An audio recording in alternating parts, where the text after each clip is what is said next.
నమస్తే, తెలుగు రాజ్యంకి స్వాగతం. నేను మీ సంధ్య.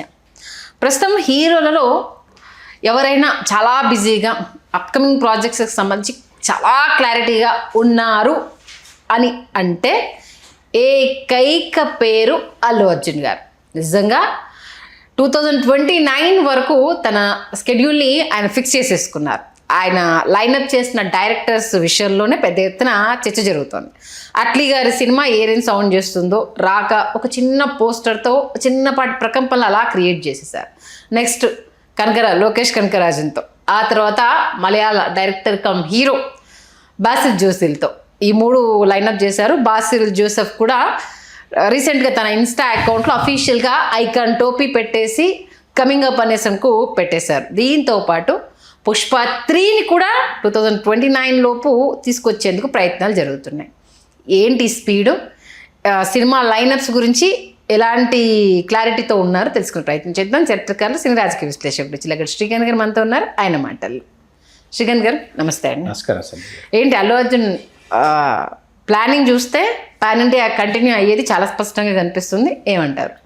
లేదు, పాన్ ఇండియా కాదు, పాన్ వరల్డ్ కొనసాగించేటటువంటి పరిస్థితి కనిపిస్తుంది. ఎప్పుడైతే యూనివర్సల్ స్టూడియోస్కి వెళ్ళటం, అట్లాగే అక్కడ ఉన్నటువంటి విఎఫ్ఎక్స్ కావచ్చు, అక్కడ ఉన్నటువంటి స్పెషల్ ఎఫెక్ట్స్కి సంబంధించినటువంటి వాళ్ళతో అక్కడ సాంకేతిక నిపుణులు, అత్యున్నత సాంకేతిక నిపుణులు, విదేశీ నిపుణులతో కలిసి ఇప్పుడు అట్లీ సినిమాకి వాళ్ళు పనిచేసేటటువంటి పరిస్థితుల్లో మెహబూబ్ స్టూడియోస్ ఏదైతే ముంబైలో ఉందో మెహబూబ్ స్టూడియోస్లో ఈ సినిమాకి సంబంధించినటువంటి షూటింగ్ శరవేగంగా సాగుతోంది. అందులో అల్లు అర్జున్ గారు, మిగతా ఇతరత్ర అసలు సాంకేతిక బృందం గురించి కానీ, ఇతరత్ర సాంకేతిక నిపుణుల గురించి కానీ, ఇతరత్ర నటీనటుల గురించి కానీ అసలు ఎవరికి ఎక్కడ ఏ ఒక్క చిన్న లీక్ అనేది వెలువడకుండా అల్లు అర్జున్ గారు పాటిస్తున్నటువంటి ఆ సైలెన్స్ ఏదైతే ఉందో అది ఇటు ప్రేక్షకుల్ని ఒకంత ఆశ్చర్యానికి, ఆసక్తికి లోను చేస్తుంది. అభిమానులను అయితే ఇంకా చెప్పాల్సిన పని లేదు. దీనికి సాయి అభ్యంకర్ సంగీత దర్శకుడు, అనిరుద్ధ్ సంగీత దర్శకత్వంలో లోకేష్ కనకరాజ్ సినిమా.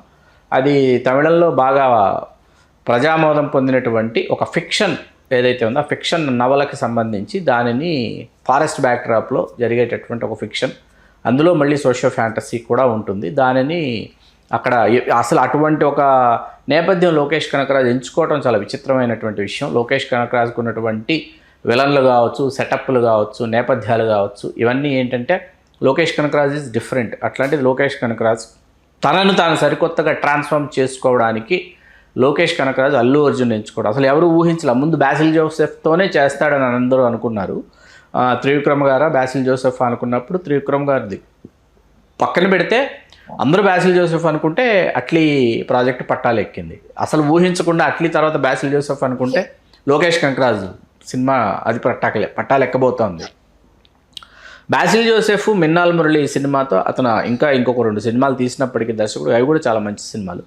మిన్నాల్ మురళితో అతను సంచలనం సృష్టించాడు. అక్కడి నుంచి దర్శకుడిగా కంటే నటుడిగా అతను ఎక్కువ చిరపరిచితుడైపోయాడు. కేరళ వాసులకే కాకుండా ఆ తర్వాత ఇవాళ ప్రపంచ సినిమా ప్రియులందరికీ కూడా బాసిల్ జోసెఫ్ని ప్రత్యేకించి పరిచయం చేయాల్సినటువంటి పని లేదు. బాసిల్ జోసెఫ్ దాదాపుగా అందరూ అతనితో తమ కుటుంబ సభ్యుడిగా భావించేటటువంటి పరిస్థితి. ఈవేళ పొన్మ్యాన్ కావచ్చు, మరణమాస్ కావచ్చు, అతను తర్వాత గురువాయూరు సినిమా కావచ్చు, ఇట్లా 1 కాదు 2 కాదు, అసలు గురువాయూరు ఆయిలైడంబల్ అని ఒక సినిమా అనమాట. పృథ్వీరాజ్ సుకుమార్ను ఇద్దరు కలిసి చేసినాడు. అట్లా 1 కాదు 2 కాదు, 10ల సంఖ్యలో అతను జై జై జై హే కావచ్చు, ఏదైనా సరే అతను ఎంచుకుంటున్న నేపథ్యాలు కావచ్చు, అతను ఆ పాత్రల స్వభావం కావచ్చు, అద్భుతం. అట్లాంటిది అల్లు అర్జున్ గారితో ఏం చేయబోతున్నాడు? రణ్వీర్ సింగ్, అల్లు అర్జున్ రణ్వీర్ సింగ్ ఇద్దరిలో ఎవరితోనో ఒకరితో వెంటనే సినిమా అయితే దర్శకత్వం వహించాలని కలలుగా అన్నాడు బాసిల్ జోసెఫ్. మరి ఆ కథ అల్లు అర్జున్తో తీస్తున్నారా? శక్తిమాన్ లాంటిది ఆ కథ రణ్వీర్ సింగ్తో చేద్దాం అనుకున్నానని గతంలోనే అల్లు అర్జున్తో చెప్పాడు. సరే మరి నాతో ఏం చేస్తావంటే మొదట చెప్పినటువంటి లైన్కి అల్లు అర్జున్ గారు సుముఖంగా లేదన్న తర్వాత సరికొత్త కథతో ముందుకు రాబోతున్నారని తెలిసింది. లేదా అది శక్తిమాని అల్లు అర్జున్తో తీస్తున్నాడా అన్నది ఆసక్తికరమైనటువంటి విషయం. 22 అట్లీ అల్లు అర్జున్, 23 లోకేష్ కనకరాజ్ అల్లు అర్జున్, 24 బాసిల్ జోసెఫ్, 25 పుష్ప 3 సుకుమార్. నేను 29 అని మరీ ముందుగా చెప్పేస్తాను. అయితే 25 మొత్తం 4 సినిమాలు ఆయన అల్లు అర్జున్ గారి లైనప్ మామూలుగా లేదు అసలు.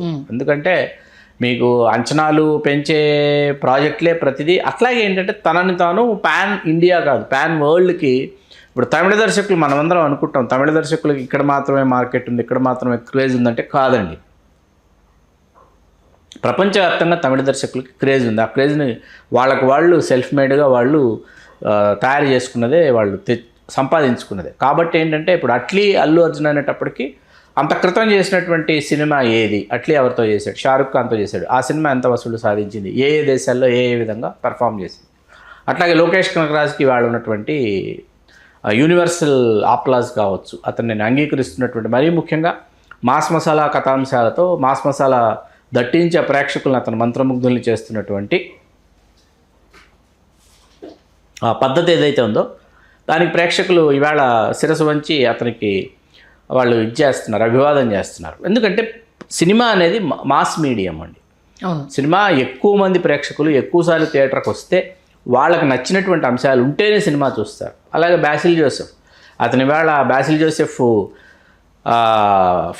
ఇది సోషియో ఫ్యాంటసీ చేస్తాడా, ఏది మన దీనిలాగా, లేకపోతే మిల్నాల్ మురళిలాగా ఒక సైన్స్ ఫిక్షన్ చేస్తాడా, ఏం చేస్తాడు బాసిల్ జోసెఫ్ అన్నది అందరూ ఎదురు చూస్తున్నారు. పుష్ప 3 గురించి అయితే ప్రపంచమంతా ఎదురు చూస్తుంది అన్న విషయం మనకు తెలుసు. ఓకే, మొత్తానికి ఇంత స్ట్రాంగ్ లైనప్ ఉన్నప్పుడు పొలిటికల్ ఎంట్రీ ఎక్కడ సాధ్యం అవుతుంది? సాధ్యం కాదు, అందరూ ఊహాగానాలే. ఎందుకంటే అది దానిని ప్రకటించాల్సి వచ్చినప్పుడు, లేకపోతే స్పష్టం చేయాల్సి వచ్చినప్పుడు విస్పష్టంగా స్పష్టం చేస్తాడు అల్లు అర్జున్. ఇప్పుడు దీని గురించి నేను ఇప్పుడు స్పందించాలా అని చెప్పి స్పందించాల్సిన సమయంలో స్పందిస్తాడు. చేయాల్సిన పాత్రలు ఉన్నాయి, వస్తున్నటువంటి గొప్ప గొప్ప కథలు ఉన్నాయి, ఎంచుకోవాలి, ఇంకా వయస్సు ఉంది. దేనికి ఇప్పుడు రాజకీయాల్లోకి వచ్చి ఆయన ఏం చేయాలి? శక్తివంతమైన నాయకులు అందరూ అన్ని రాజకీయ పార్టీలు ఉన్నారు, వాళ్ళ పనేదో వాళ్ళు చేసుకుంటున్నారు, ఆయన పనేదో ఆయన చేసుకుంటున్నారు. ఓకే, ప్రేక్షకులకి మరింత వడ్డించిన విందు భోజనం లాగా కొన్ని గొప్ప సినిమాలు గొప్ప పాత్రల్ని చేయనిద్దాం అల్లు అర్జున్. ఓకే, ఇప్పటికే పుష్పతో ఒక బెంచ్ మార్క్ అనుకోవచ్చు, ఆయన యాక్టింగ్తో ఒక నేషనల్ అవార్డుని కావచ్చు. అది రెండు మన తెలుగు ప్రేక్షకులకు, దేశవ్యాప్తంగా ఉన్న తెలుగు వారందరికీ రుచి చూపించేశారు.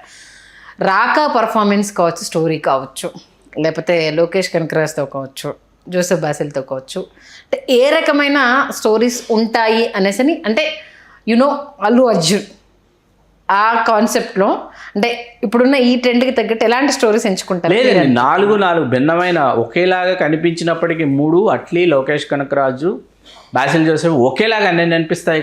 కానీ ఎట్టి పరిస్థితుల్లో కాదు. అతను కుటుంబాలు థియేటర్లకు తరలి రావాలి అనేటటువంటి ఒక ఆలోచన అల్లు అర్జున్ అండి. అంటే దీంట్లో అట్లీగా అది చూస్తే ఒక మెసేజ్ ఓరియంటెడ్ సినిమాగానే ఉంటుంది. ప్రతి కాన్సెప్ట్లో ఒక గేమ్ను తీసుకురావడం, దానికి ఏదో ఒక మెసేజ్, దాని ఎమోషన్ని జోడించడం ఇది చూసాం.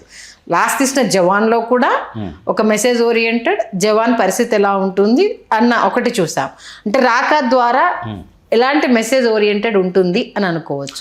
అది ప్రకృతికి మానవుడికి మధ్య జరిగేటటువంటి ఒక అంశం, దాన్ని ముడిపెట్టాడు. ముడిపెట్టి దానికి సాంకేతికతని జోడించాడు. అందులో మళ్ళీ కొన్ని కల్పిత పాత్రల్ని అద్భుతంగా, అభూత కల్పనల్ని మనం అవును నిజమని నమ్మేలాగా అతను ఒక లోకాన్ని సృష్టించబోతున్నాడు. అట్లీ ఆ లోకంలోకి తీసుకెళ్లి ప్రేక్షకుల్ని విహరింపజేయబోతున్నాడు. That is Atlee. అందుకోసమే అసలు అంటే ఏ మెసేజ్ చూపిస్తాడు, ఎలాంటి అంశాన్ని తీసుకుంటాడు, దాంట్లో ఆయన లుక్ పోస్టరు అదొక పెద్ద న్యూస్ అయిపోయింది. అంటే అవును, గుండుతో దిగిన ఫోటో, ఇందులో అతనే హీరో అతనే విలను అని ఓ లైన్ బయటికి రావడము, తర్వాత బాలీవుడ్ హీరోయిన్ దీంట్లో ఉండడము, దీపికా పడుకోన్ సౌండ్ అయితే బాగానే వినిపిస్తుంది. మరి ఎలా వెప్పిస్తాడు, ఎలా నేషనల్ అవార్డు గ్రహీతను ఉపయోగించుకుంటాడు అనేది ఈగర్లీ వెయిట్ చేయాల్సింది. మంచి ఇన్ఫర్మేషన్ ఇచ్చారు. Thank you sir. ధన్యవాదాలు సంధ్య.